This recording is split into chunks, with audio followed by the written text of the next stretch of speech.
Good evening, everyone, and welcome to Heart, which is a monthly meeting of the charity Less Leg, More Heart that I'm the founder and CEO of. It's a space where we bring health and wellness experts or topics related to the amputee community to the comfort of your home or car or wherever it happens to be that you are.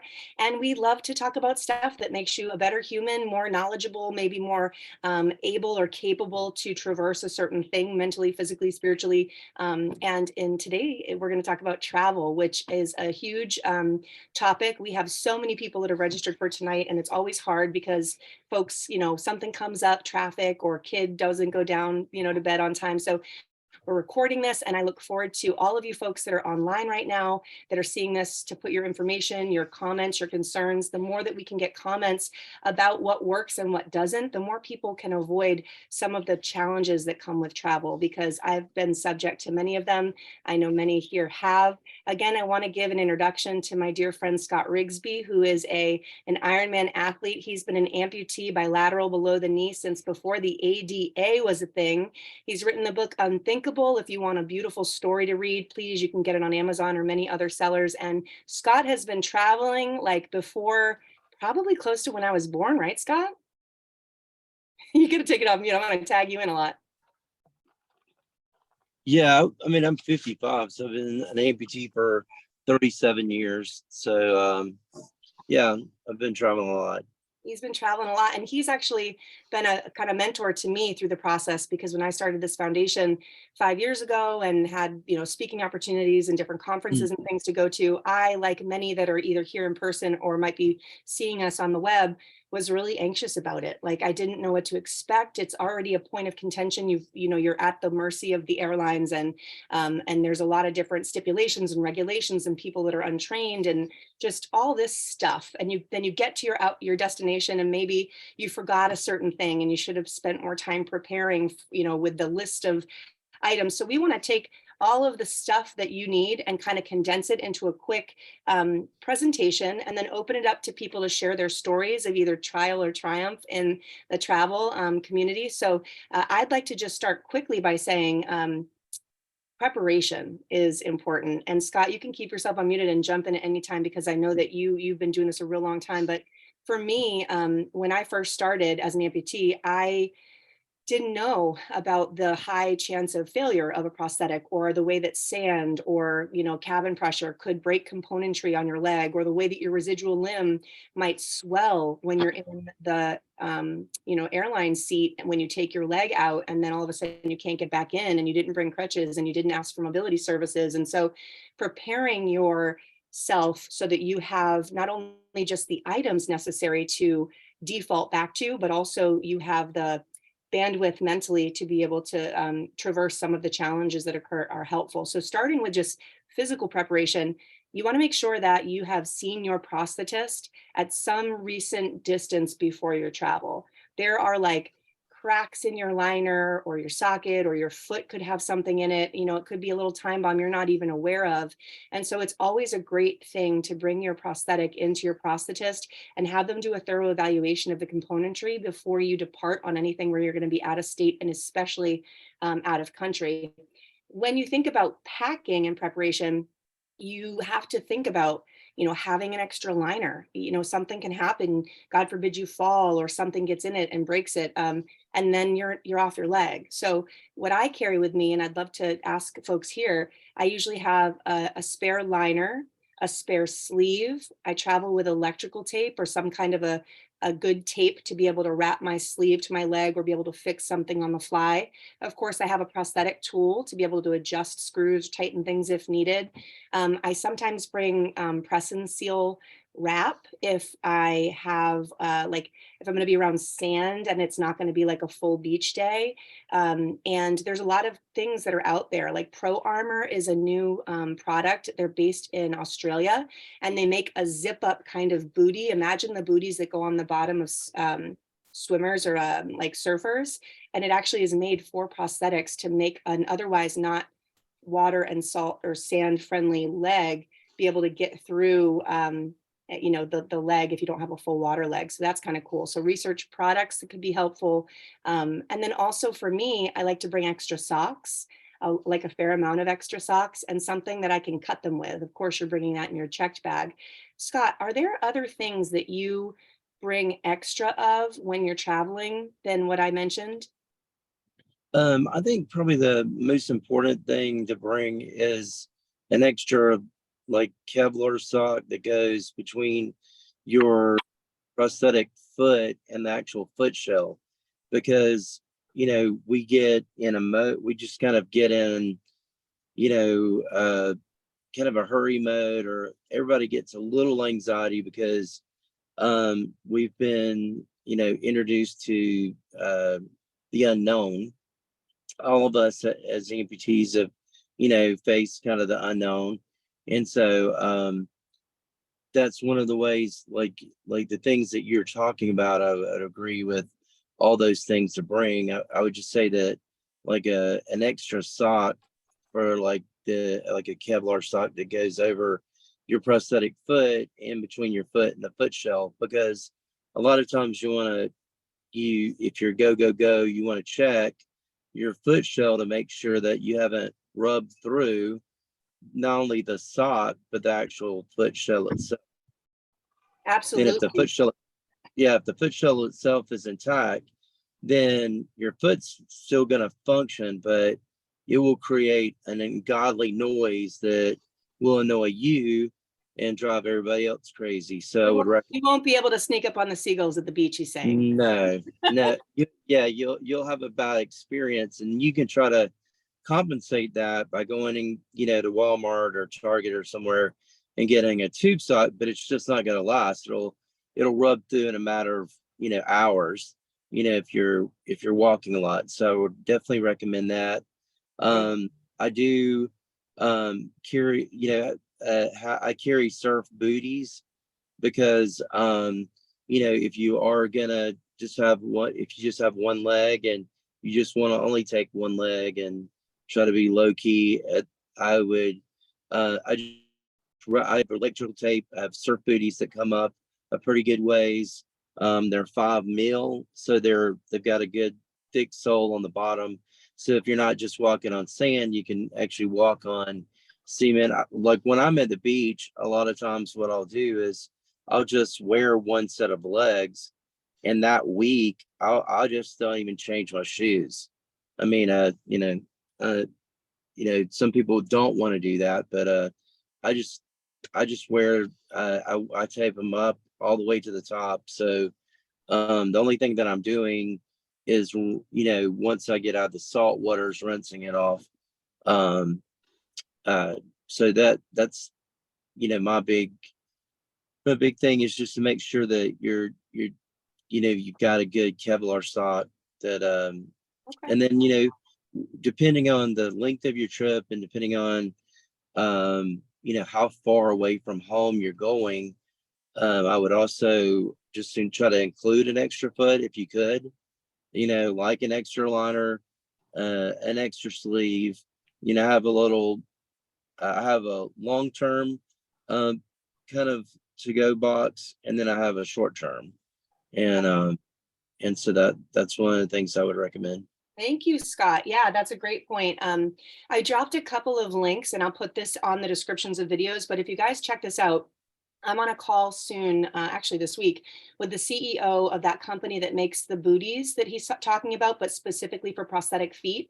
So check that out. If you're an amputee and you have any affordability issues with getting any of these accessibility items or adjuncts to make your travel better, please reach out to me because we can help fund that through our organization. I don't want finances to be a challenge for people in their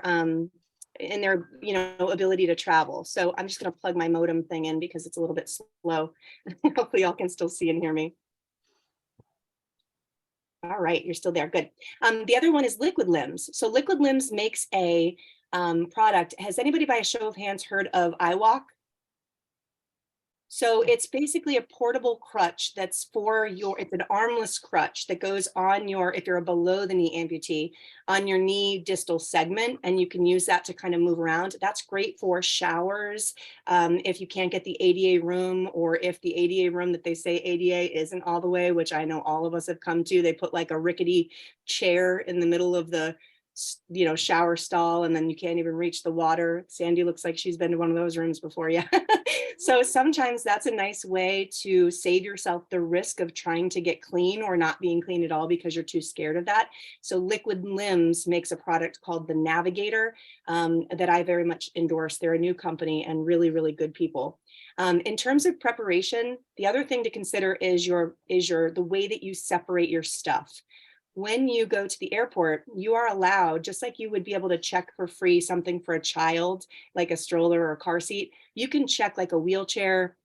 We can talk about that in a minute. There's pros and cons to that. And you also can check your crutches. I would recommend wrapping them up. I use cellophane, like the packing cellophane, and I wrap up my crutches so that they sort of stay intact and check them that way. But you also get a bag for free. The caveat, and this is by ADA rule, the caveat is that everything that's in the bag has to be your accessibility equipment.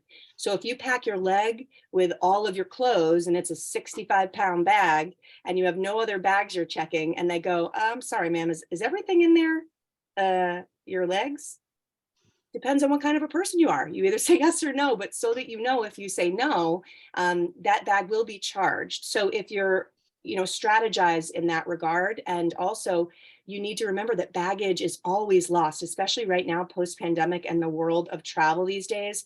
You have to be careful with the things that you check, and whether or not you're going to get them back or get them back in a timely manner. And the biggest part to that, besides your prosthetics, which of course are tens of thousands, if not more money, is your medication. If you haven't already made a habit of packing your medication in your carry-on person, it is with you all the time, you must do that. I have some stories I'm going to share with you at the end of this segment where I've had people, amputees I take all over the country for different things, that have had withdrawal from their pain meds, psychiatric symptoms from their medication for their depression wearing off or their chronic pain wearing off.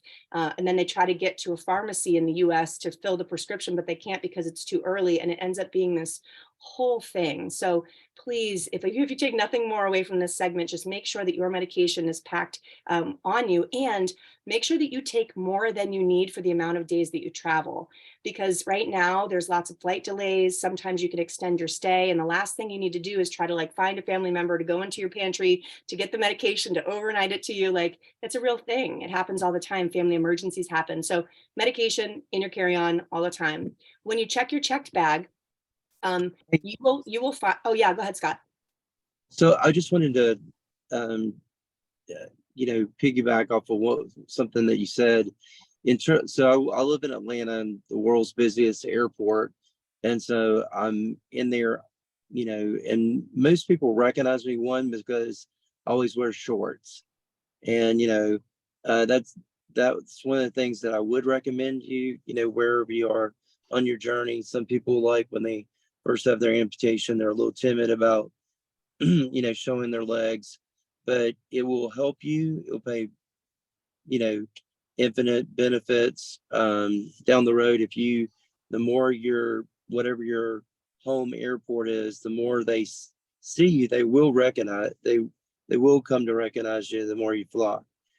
So I would recommend, if you can, go there in shorts or whatever, something to show your in terms of legs. And then in terms of packing, I am a riverboat gambler, so I always pack at least my legs in a carry-on, not carry-on, but in my check-in bag. So when I pull up there, I always make sure that I have a little bit of room in my carry-on. So if I ever had somebody question me about the weight, but I've never had anybody question me about the weight. Which, because you're so formidable looking, they're probably scared. um, knock on wood, I haven't had anybody question me with weight. So it's the 50-pound minimum, but I have a rolling duffel bag that I carry, and so I pack everything in that rolling duffel bag, and then I wrap it around my legs. If they ask me, is everything in here medical related, I just say yes, because you don't want to get in the weeds with things about it. And I don't remember having to pay, you know, like if I was flying for a company, then obviously I didn't really care where I paid or not. But if I'm having to fork out my hard-earned money, then I'm not going to pay. So I always ask to speak to a manager and, Mm. you know, and work it up. And I'm like, this, the code for this bag is WC. It's a wheel. It's my wheelchair. These are my wheels. These are my ways to get around. They look at my legs automatically because I have shorts on. And so it already softens the message that's being delivered. And if you're in pants, you don't have to pull up your, pants leg. You're not having to try to explain something that's already blatantly obvious. And then if they did have to go get a manager, they're looking at your legs. So they don't want other people they don't want a scene to be caused. Not that I would cause a scene. I'm very diplomatic about things, but I'm also very determined to get where I need to be. Yeah. And And you bring up a good point, Scott, because to your point where you haven't been challenged, I don't think I'm as tough looking as you. So I have been. I've had to pay an extra $100 baggage fee because my things were not all compliant, all I didn't say yes. I've had to separate on an occasion where I had like 3 extra check bags. It would have been a lot of money. And I had like a leg in every separate bag, just the way that it fit like a Tetris game. I've had to take all my bags off the conveyor, one leg and a toddler, reorganize all I mean, it can be a headache. And it all depends on who you get at the counter. You all have, retail, you've seen retail experience and especially flights. Like you could get somebody that just woke up on the right side of the bed that day, or you could get somebody that just doesn't care. And so when Scott says, having your legs visible helps, it unfortunately, everybody should be treated the same and it shouldn't matter, but it actually does for several reasons that we'll talk about once we get to the airport piece of it. But when there is a visible disability, they're less apt to challenge you than when your pant is zipped up and you're saying ADA, because people do misuse the system, and that's the problem, right? Is so the other piece, and I can just skip forward as to why it's good for your leg to be visible. When you go through TSA, and that's a whole process we're going to talk about, they have to swab your leg for explosives. They are not allowed to ask you to remove your leg. They oftentimes you don't even have to take your shoe off. They'll touch your leg. They have to manually do it, which is silly because it's carbon fiber, nothing's going to happen. But they have to ask, like, is there anything here that's sensitive? And they run their fingers haphazardly. They do the swabby thing.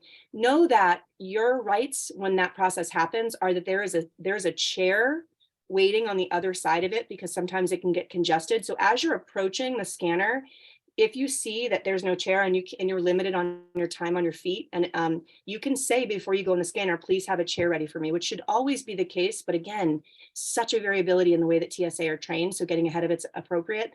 My last comment to Scott around Scott's thing is he had mentioned talk to a manager when possible. I 100% advocate for escalating when necessary. And the only caveat is that takes time.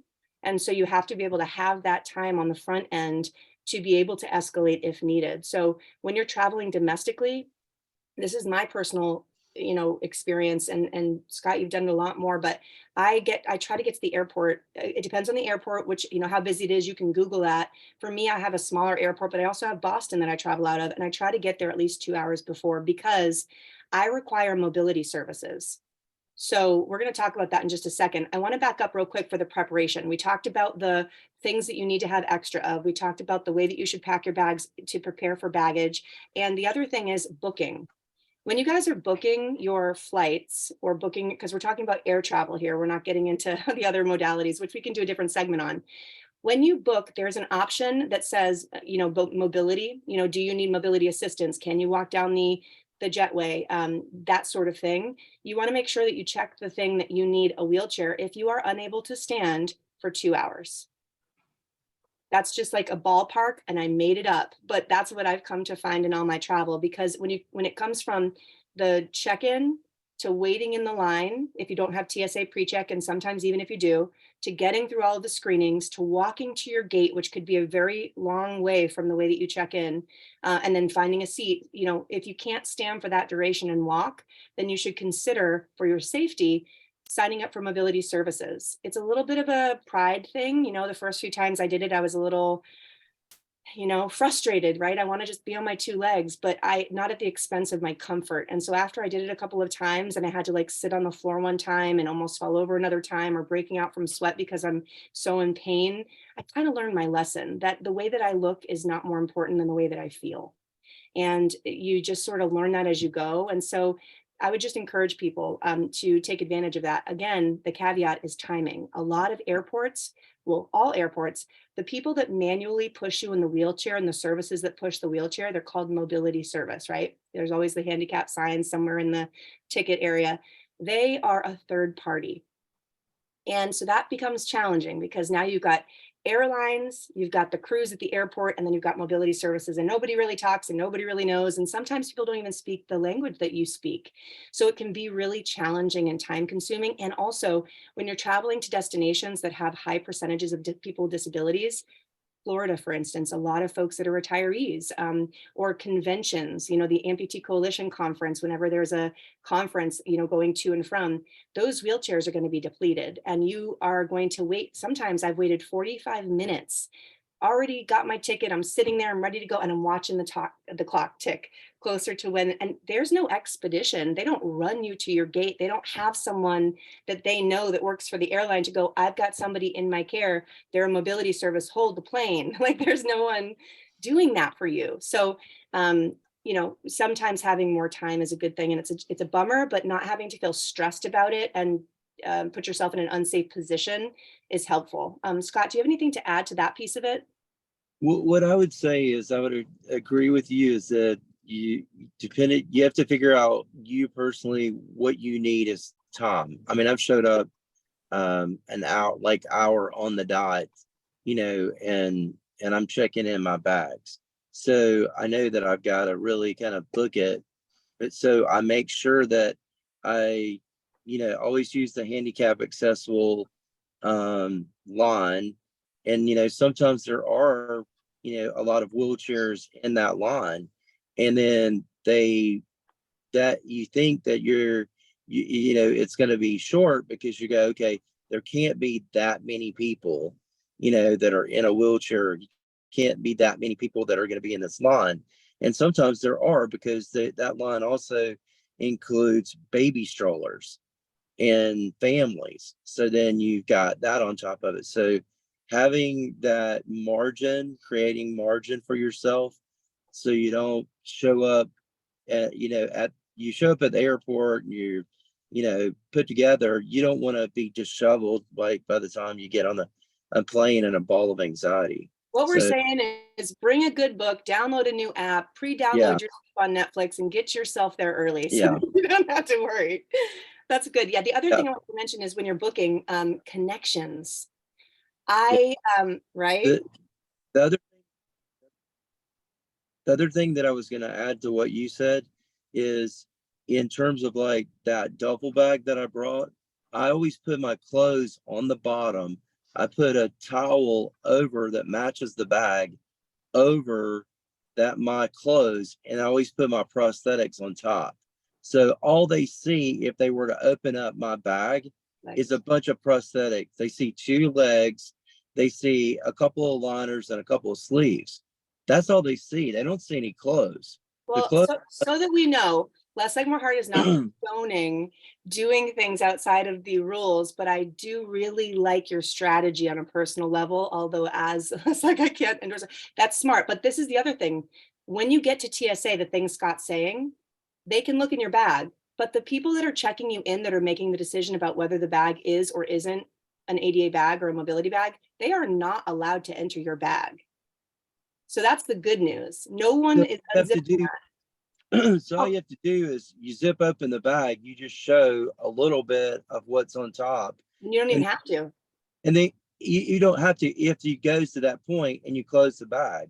Yeah, I Yeah, would never. I dig in my heels and I say yeah, ADA and I go manager and but I yeah. probably take longer to get through than you do. And that's smart, like you said, Scott, to avoid the headache of the challenge and the time domain. It's just a smart move to be proactive in that circumstance. I see where you're going with that. Well, so also the people behind you are looking at you having to open your bag, and then they're looking at that check-in person now and going, okay, what decision are you going to make? Are you going to do the right thing and just go ahead and let this person through because they already had a lot of hassle bringing all that stuff, extra stuff to the airport where we don't have to.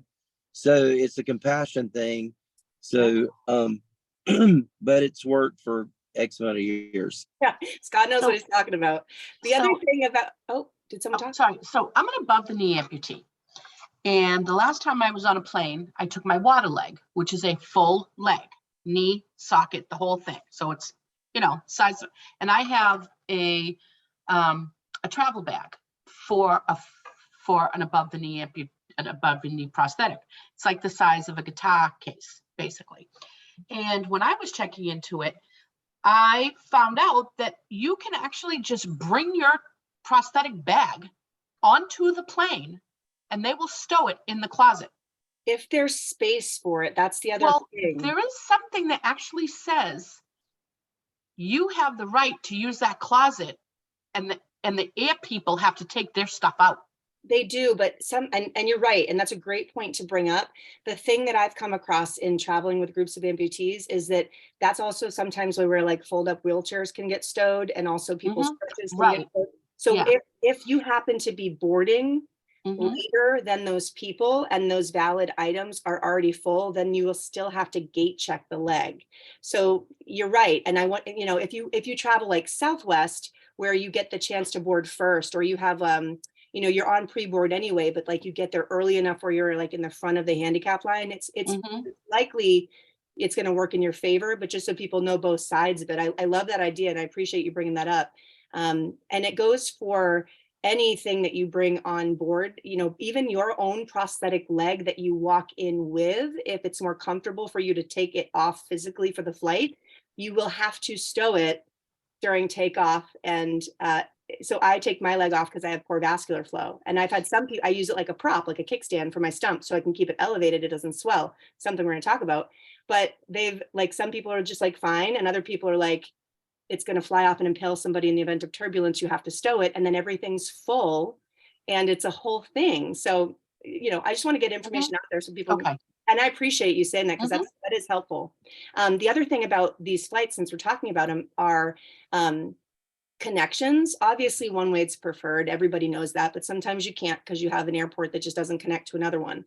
When you consider connections, you have to give a bigger buffer between the window. I remember when I was single, two legs, long time ago, really good shape, and I could like run like you see in the movies to the next, terminal.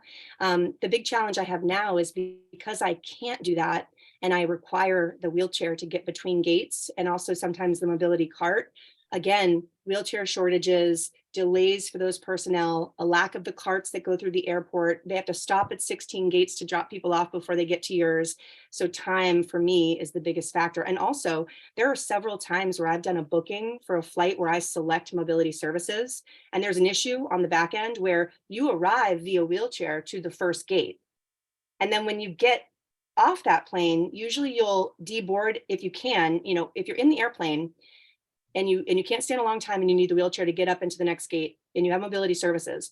When you're deboarding, if the wheelchair is not there and you have already exited the aircraft, you're stuck standing at the end of the jetway until the wheelchair comes. If it does come, I've seen people with disabilities have to sit on the floor of that nasty jetway. I've seen people have to be hobbled and carried up the jetway to sit for the wheelchair seats and the wheelchairs to come. I mean, just how degrading of an experience would that be? So I always now, it is the airline's responsibility to make sure that my accessibility is accommodated. So now I will walk from wherever my seat is to the first row of the airplane, and I'll ask the stewardess that's right there, steward, is there a wheelchair here?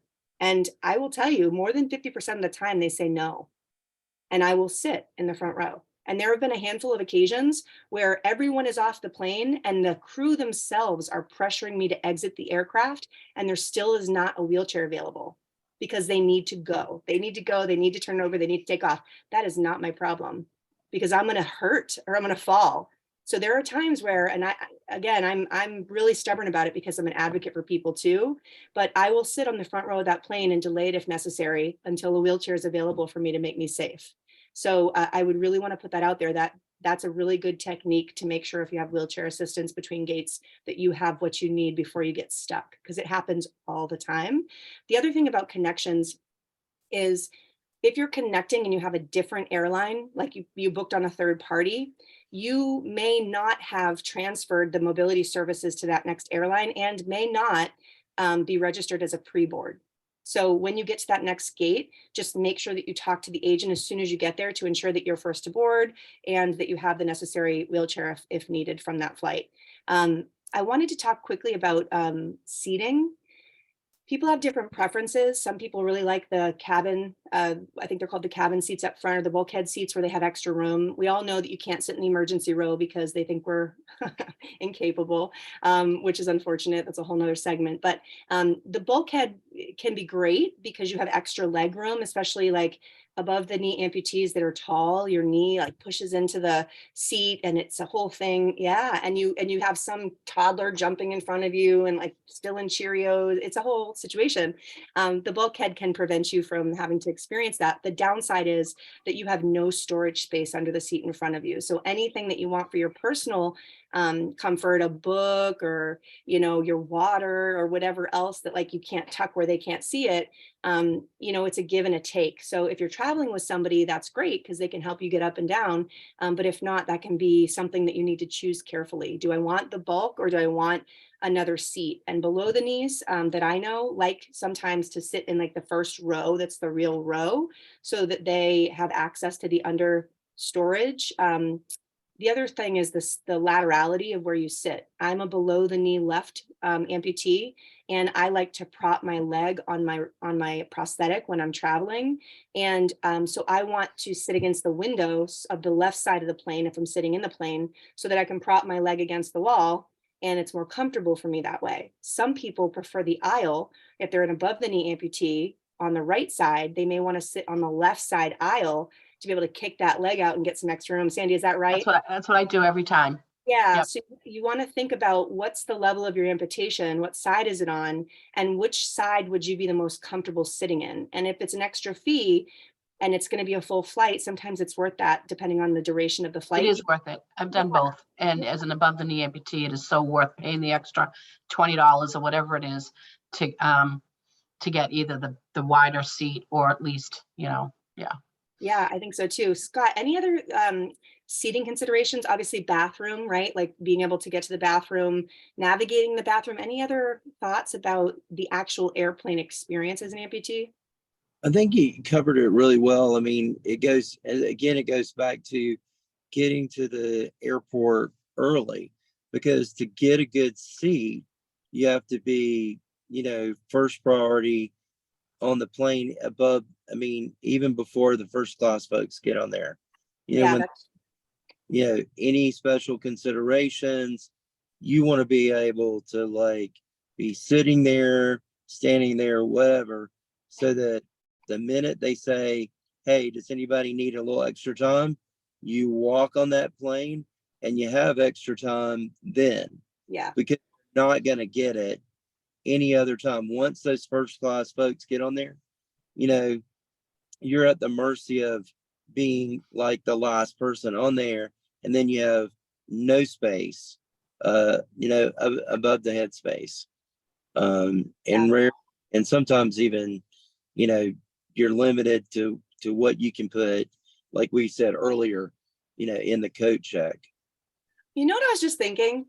Sandy, you might want the bulkhead because can't you with the above knee rotate your leg around and just prop your coffee? No, I don't have that feature, unfortunately, because my stump is so long. I'm in a skin fit.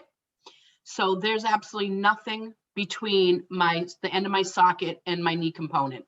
I can't even take that extra inch Okay. to use that. Yeah. Well, No, for I would those love that, that, but. yeah, for those that do have the rotational thing, Mhm. consider the bulkhead because you can just prop whatever you need on your foot. We could even get you like a little basket to put on it to stash all the things. Yeah. I, I The did want bulk, to, I real did quick, want to mention something. I want to just Okay. clarify. I'm sorry, because I had a quick comment. The bulkhead, for those that are asking, is the first row that has like no seats in front of it when you enter the plane. Sorry, Sandy, go ahead. I just wanted to mention for anybody who's going to use a wheelchair while you're there, use the airport wheelchair. You never know what kind of wheelchair you're going to get. You could get this big yellow contraption that almost looks like you're at the end of a forklift where they're just pushing you. You could get a regular wheelchair that you might be able to maneuver yourself, or they'll put you in a transport wheelchair. I actually was traveling alone. They put me in a transport wheelchair and dropped me off at the gate. Oh yeah, that happens to me all the And I time. couldn't move. Yeah. Because I mean, I could have gotten up and used my crutches, but if I wanted to quickly run to the bathroom, which is way down there, I would have had to try to roll, and so I couldn't. So if you're traveling alone, you have to be very mindful of all of these pitfalls. Oh, girl, we're going to get into stories and Q&A right after this because you're right. Yeah. I mean, I've been brought off the ramp on that transport chair that I can't self-propel and put in the center of the boarding area for the next airplane crew. So there's like 150 people staring at me and I'm just sitting there. How embarrassing. But I mean, and more times than one, which is like really sad, Yeah. But the last comment I have about like the preparation for travel before we get into Q&A and stories, because I think that's the juicy fun part, is if you are traveling alone, and it does present a significant challenge, Sandy, as you mentioned, I've done it a few times, some are okay, and some of them really tough, is you can have like a companion pass that will allow for someone to travel from the check-in through TSA and to the gate with you, and also the same for someone receiving you. So if you happen to be traveling for work or to see family or friends, you can have bookended help door to door from the flight, and then the flight crew is helping you while you're on board. And so for those first time travelers, or for people that happen to have that luxury of knowing someone when they get there, or someone bringing you to the airport, consider that. Consider asking at the ticket when you go to get your ticket and check your bag, say, I'd like a companion pass for the gate, please. And they'll ask for their ID, and then they can come with you the whole way. And so that's really been helpful to me. I traveled to Baltimore for the first time from Boston as a new amputee 7 years ago. It's like an hour and 15-minute, flight. It was like a really just dipping my toes in. And I had family bring me to the gate, and one of my best friends received me at the gate on the other side. And it was a lot easier to do it that way. So that's just another pro tip. But going from here, the first thing I want to do is answer questions before we get into fun stories. So if anybody has a question, can you please raise your hand on the screen and just ask away? You've got a lot of people here that I know we covered a lot pretty thoroughly, and I don't see hands popping up, but please, yes, Pam, go ahead and unmute yourself. Do you see the little microphone on the bottom? Yeah, there you go. My question is, has anybody used the new device, the iWalk? It's the crutch net, especially in traveling? Yeah, and I actually have somebody specific that uses it often that I could refer you to have extensive conversations. Yes, it's got a great base. It depends on people's stability and function. It's something that for me is hard to recommend for people that are like diabetic, that have neuropathy of the other foot and they're a fall risk, right? It doesn't increase your points of contact to the floor because it's swapped, right? So crutches gives you an additional point of contact. Wheelchair, an additional point of contact that's safer. You swap the downside of not having to use your arms with crutches with the possibility of decreased stability if you're using it. So if you have good conditioning, if you're a well-coordinated person, if you've got comfortable, footwear on the one remaining foot, if you're a one-leg amputee, if you're familiar with the device and you've used it on the terrain in your home and around your house, and you feel confident in it, it's an option. But the other thing I want to mention about that with travel is people are nuts when they're traveling and nobody's looking up from their phone, and people are walking side to side, and like people run straight into me in a wheelchair. And so that's a big concern for me with recommending something like that, is it looks so discreet that people may not have an alarm about needing to be extra careful. Because if they can bump into me in a wheelchair or with big crutches, then with an iWalk, I mean, I would just be so afraid of the fall risk involved in that because of other people. It's kind of like motorcycles. Like you could be a great rider, but it's not you, it's the other cars on the road. So, but it is a great device, and it can be comfortable for people that feel comfortable with it. If you have people you're traveling with and they can create like a safety bubble or a Mighty Ducks V around you, then I'd feel more comfortable about it. But does that answer your question?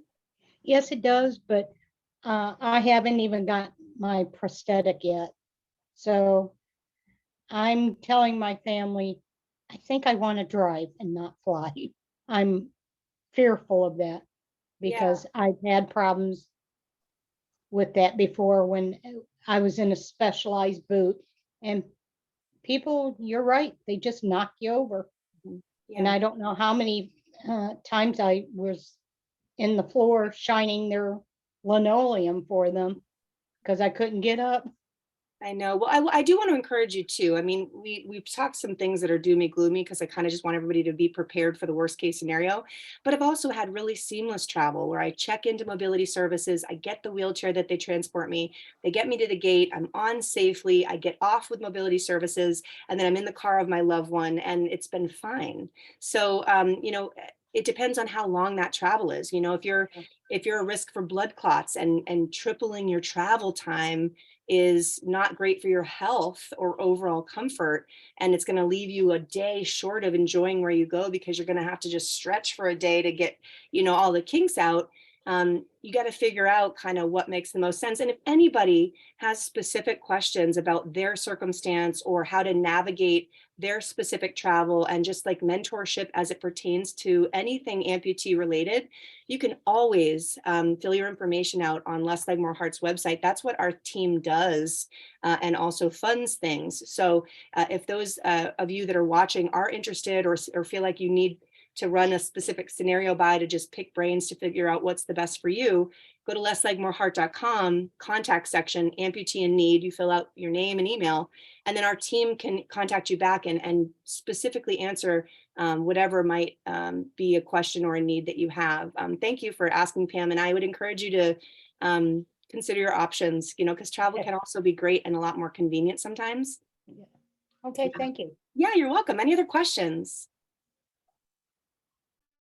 All right. Well, hopefully we get some comments of questions. Let's jump into the stories. We've got a few minutes left, 10 minutes or so, and I've got a million.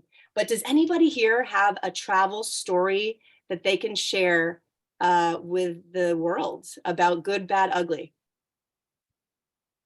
Come on. It was my very first experience traveling as a amputee. It was a road trip. We were actually going to my very first amputee convention. Okay, we're driving.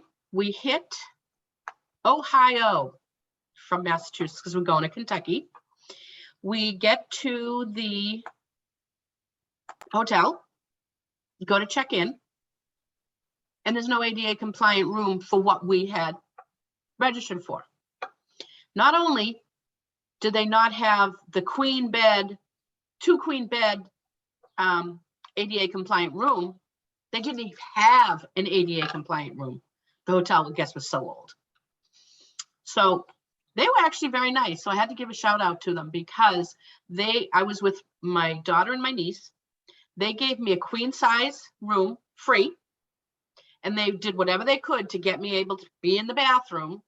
And they comped me a whole room for one night, which was very good. So from this, I learned you can never, ever book a room through anything other than the hotel you're going to. Booking.com, whatever, because we booked all of our nights through the internet, never called a single hotel room. You never know if what you book online is what they'll have there, and you'll get screwed. That's a really good thing to mention, because even if you book on a third party and you get to the hotel and they're like, I'm sorry, we already filled all our ADA rules. Like, we'll try to get a stool from the storage shed to throw in there for you, which they'll do. Trying to find a human to talk to on the third party just to even get like a refund or change the plan or pitch a fit, whatever, it's really hard. And it just adds, if you're going away, it's probably like for something business or educational or fun. It just really dampens the otherwise good experience. You know, you've had so much trauma and you like lost your limb or limbs and like you're just going to shake out. And sometimes it can be more stressful when things like that happen. That's a great point, Sandy, is booking directly is a safer, Always book direct. but also calling in advance, I've found. So if you book direct, sometimes calling the morning before, like as people are checking out, say check-in at the hotel is 3 p.m. Sometimes calling around 12 when they're like starting to get the room situation figured out and just making sure, you know, like the squeaky wheel gets the grease or oil, it's a great comment and a great thing. Scott, what do you got? I know you got stories. What I would say is, to add to what y'all are talking about, I would call the whole hotel directly. You know, there are numbers that are associated with that. Like, I'm a Marriott member. So if I call that certain number, I'm going to get somebody in Chicago or wherever around the United States that's just kind of handling that booking.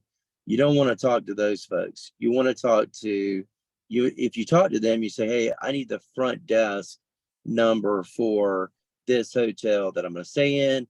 Then you explain the situation. And again, that's creating margin so that you have a good experience. You know, everything that you do on the front end is gonna pay dividends on the back end, you know, if you do it correctly. And you know, sometimes, you know, life happens and you can't expect it. But if you can take most of the unknown out of your travel experience, then your anxiety level throughout the whole process is going to be minimized. And that's something that you actually can control. I mean, I pretty much think that everything that we've talked about it today is handling the controllable. Yeah, that's a great thing, because as you mentioned, even the best, most prepared person, stuff happens. And you just have to, you know, if you know that you've done all that you can do, at least there's a little bit of that mindset of like, you know, it's out of my hands. But what's the old saying? Prior planning and Prior preparation prevents poor performance. yes, we finish each other's sandwiches, right, Scott? Susan, do you have a question? Peas and carrots. Yeah, well, I'm taking my first flight in July. I've been an amputee above the knee for a little over 3 years. And I just had a couple of questions. So I'm going from Boston to Seattle with one of my daughters, and I have another daughter that's in Seattle. So what I was going to do is order a shower chair and have it delivered to my daughter's house, so it will be there, so I don't have to take it on the plane. That way I don't have to worry about hotel stuff. And then I was wondering whether people use regular crutches or you can get those foldable kind to bring on the plane, because I don't necessarily need them, but I need to bring them for my trip. Yeah, so I have brought them before as a safeguard, like if I had prosthetic failure and I didn't bring my wheelchair, and I've checked them.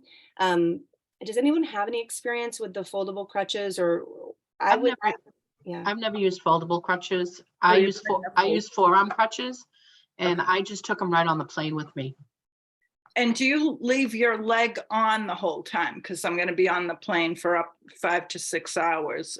I have a skin fit. So for me, taking it off and putting it back on is not as easy as for people who have a sleeve. So I leave my leg on. The farthest I've ever flown is Boston to Vegas. Okay. That's about the same. Yeah. So but I left it on and I didn't have a problem. That's what I plan on doing, because it's as above the knee, it's just a lot more work to get it on and off. It is a lot more work. Yeah, absolutely. Yeah. You know, and it depends on I will say, Oh, Sorry. sorry. You know, it's good. It depends on where you're sitting, right? Like, Mhm. I did the bulkhead thing. Okay. and So Yeah. we'll see how it goes. I'm also 6 feet tall. So, and it's through the knee, my amputation. So there's a lot of Mhm. things that make me need the extra room. I'd say keep it on if you can, because it mitigates any issues getting it back on or swelling or that kind of thing. Yeah, But in the event that you have to take it off, I would say, and I don't know, Sandy, if you agree, because you're in above the knee, I would say just take it off as long as you need to rest or stretch or massage or whatever you Yeah. need, and then get it back on. Does that sound? Yeah, because sometimes, I mean, I've heard if you take it off, then you can't get it back on. that's what So I've I've heard just too. never I'm tried to take it afraid off, try period. that. I just haven't Sometimes- tried. Sometimes what you can do is alleviate the pressure and then without taking it off. You know, Right, there could be a way Unscrew to just alleviate the pressure. yeah. Obviously, like I wear a vacuum system. Mine are both. So just press the button. Yeah, do thing. you have Yeah. these? So You you have one of press. these? Yeah, yeah, Yeah, so you can just unscrew it and then you can feel the leg decompress. yeah, yeah. Right. So you have that. I would recommend going ahead and kind of decompressing it some, just to give, because once you hit, you know, once you're up in the air, you're gonna feel some pressure. I mean, I wear an elevated vacuum system and I feel the pressure kind of create. So I have to break my sleeve to Mhm. create, some margin in there just for my legs to kind of breathe. That's a Okay. good point. I don't think we're gonna have time for stories. Can you guys believe almost an hour has passed? I can't believe it. The only other thing I had too for comment is sometimes people have like hip and lower back discomfort because we're hobbling around and have gait dysfunction. And I have found when I travel with above the knee amputees that sometimes the angle of the seat, as it pertains to where your foot is, creates like a hip angle, or you've got some atrophy of your glute. So like your hips kind of sit off kilter. So if you're sitting like that for a long period of time, it could really kind of put a hitch in your giddy up. So using props, like bringing a couple of extra sweaters or, a towel where you can prop it to be able to wedge yourself the way that you need to ensure ergonomically that you're going to be comfortable for that duration might be something helpful. Okay. And Thank I just want to say two quick things. First, Yeah. one thing I saw the other day, which I don't think I ever knew, every seat in an airplane is supposed to, the armrest is supposed to be able to go up. So if you're on the outside, you fish underneath toward the back where the seat is, and there's a button, and it will lift up. So that will give you more hip room, or on the other side too. So if you're in a, wherever your prosthetic is lying as an above the knee, you might be able to get some more leg room there. You just have to ask the person sitting next to you if they're okay. Obviously, If they're okay with cuddling, which usually. yeah, no. If it's not the aisle side, yeah. If it's my daughter, I'm okay. Right. Fine. And then the other thing is, I don't know, I go down to visit my brother and sister-in-law in Wilmington, North Carolina. And they have, the first few times they've rented a wheelchair for me and the thing, and have had it right at the house, ready for when I got there. So if I didn't want to wear my leg or crutch around, then the wheelchair was there for me for the whole time. And it was not expensive at all. So I don't know how much you do and don't do in a wheelchair if you're always crutching, there might be a thought for you to prep that to too. your point, Sandy, and thank you. There's some like DME providers that can do rentals. Always. applications. Yeah, Susan, if you haven't already, submit your information and Okay. if you want to our website where I mentioned amputees in need, lesslegmoreheart.com under the contact form, and our team, Sandy, we can get you in touch with someone to be able to Q&A directly and make sure that you feel really confident and excited for your trip to see your daughter. Okay. Well, Thank thank you you so all. Yeah, I'm so excited that you guys visited with me this evening. It looks like we might have to do more travel segments because, man, we have more to talk about. We didn't even get to the fun stories. I'm glad you guys were all awake this whole time, and I hope that folks have found this informative, maybe a little humorous, and that you guys come back every second Thursday of the month at 6 p.m. Eastern. You can register for Heart to Heart in the About section of lesslegmoreheart.com. Those that already have registered, I'll send you information each month about what we're featuring. Until next time, I see you guys. Make sure that you put your best foot forward. Woohoo. Oh, I want to say, in case you didn't realize, when you're on Zoom, the minute you leave, those links go away from the chat. So if you haven't opened the links yet, open them and then save them just in your Google, whatever. So you'll Great have these two point. links. That's Yeah. a really good point, Sandy. Thank you. And if Mhm. anybody needs them and doesn't have them, I'm going to post them underneath the YouTube segment when we record this. Oh, okay. I'll put up a half heart if you guys do. All right. All right, you Have a good guys. night, everybody.